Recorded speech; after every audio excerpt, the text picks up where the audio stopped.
And like I said, like I've been DJing in the clubs in Chicago. I've seen the transition from like the EDM to the open format to like now this hip hop phase that we're at. Yeah. And they didn't want the scratching back then, bro. Like I remember they come up to like, yo, that thing you're doing with the record. Yeah, stop thing you're doing with the record. Just stop. And I'm like, okay.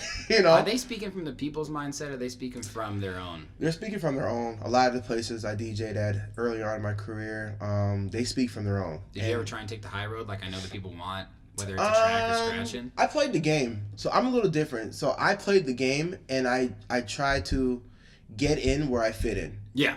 Early. Right. So I got in and I played the game. I did whatever they wanted. I DJ'd whenever they wanted. Mm-hmm. And I was just trying to get in with good in the industry and good with a lot of these people. Right. And then as I evolved, as we all do grow and evolve, they were still trying to treat me like, hey, we need you to do this A, B, and C, and do this. I'm like, nah, not so much anymore. It's not me no more. Yeah.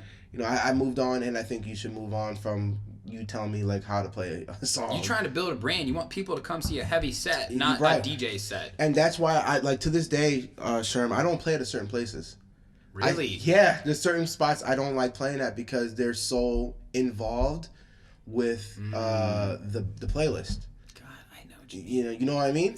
Like it's like they get really involved, and it's not even like, hey, switch the genre up. I can handle that. Yeah. It's like, hey, play this song and then play this song and then play this song. Jesus. And it's like these songs don't even match BPM, and now I'm just slamming shit together. Yeah. And none of this shit makes sense. And who are the people going to look at? The GM or are they going to look at the DJ? Nah. They're going to look at me. Yep. And I just had to stop taking certain gigs because it was just, hey, do this, now play this and play this. It was too much. It's too fucking much, man. Well, what did you do to differentiate yourself, even in the line of people like that trying to get in your way? It's hard, dude. Like, especially in like those type of settings where people are really heavy-handed in the playlist. Yeah. It's like you have to do your best to make it sound dope. Mm-hmm. But like for me, I mean, I'm not the good example because I just stopped DJing there. I'm blessed enough to have other gigs and still be kind of in demand. Yep. To not have to put up with certain bullshit. Sure. Which is of course. That, Right. But there's other guys that I know that look at me like, oh, I should quit too. I'm like, well, slow down. Like, yeah. Like you only DJ here and like maybe at another spot. Like, maybe get this underneath your belt because I had to, like I said, I had to cut my teeth and learn and go through all this shit myself, and then I build myself up to the point where I'm like, okay, I don't need this shit no more. Fuck that. I quit. Like, I don't need this shit no more. I'll go DJ somewhere that people appreciate me and that they trust me. Mm-hmm. And that's the biggest thing I feel like with clubs. They need to trust the DJ. Trust that you're booking me. Trust that I'm going to come in and kill it. And trust my playlist. Now, if I go left, hey, reel me in. For sure. Sure. If I'm playing like fucking Tsunami and like nobody's fucking feeling it, like I'm going in, and then nobody's feeling it, then it's like, okay, well, hey, reel me in. Hey, can you switch it up a little bit? Right. All right, cool. Yeah, man, I was going too hard. Like that's fine.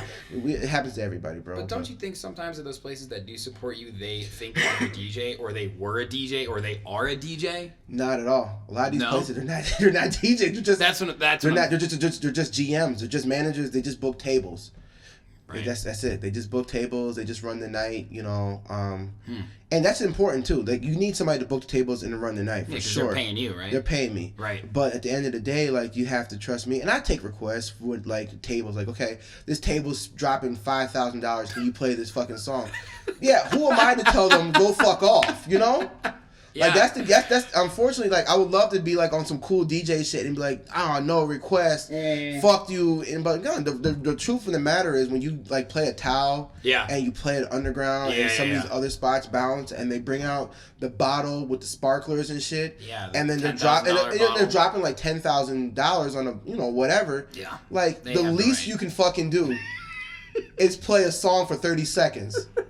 Yeah. And get in and get out. True. And that's how I look at it. They just want to hear the one part. They just want to hear the one part. I go in, I get in, get out, and sometimes the shit can be kind of out of hand, but like, I mean, it's just I don't know, dude. It's the game we play. You respect the business. It's the business because they're not booking. People aren't coming there to see me per se. Mm-hmm. I might get like maybe like 5 to 10 people, but it's still like a 400 person capacity club. Right. They're there at the club because the VIP host is selling tables and Right. the management and whoever and, Right. and whatever. Like, I would love to think that, you know, I have 500 people to come see me at Tao, but that's Yeah. not the case. Sure. It's like they put me on the flyer. Cool. I might get like maybe 30. I think like when I headlined at Tao, I had about 80 people come out and see me, which was amazing. That's a lot. It's a lot. It's a lot. It's a lot. It was good and it was dope, but like it wasn't 80 people in a room full of like 500. Right. It's nothing.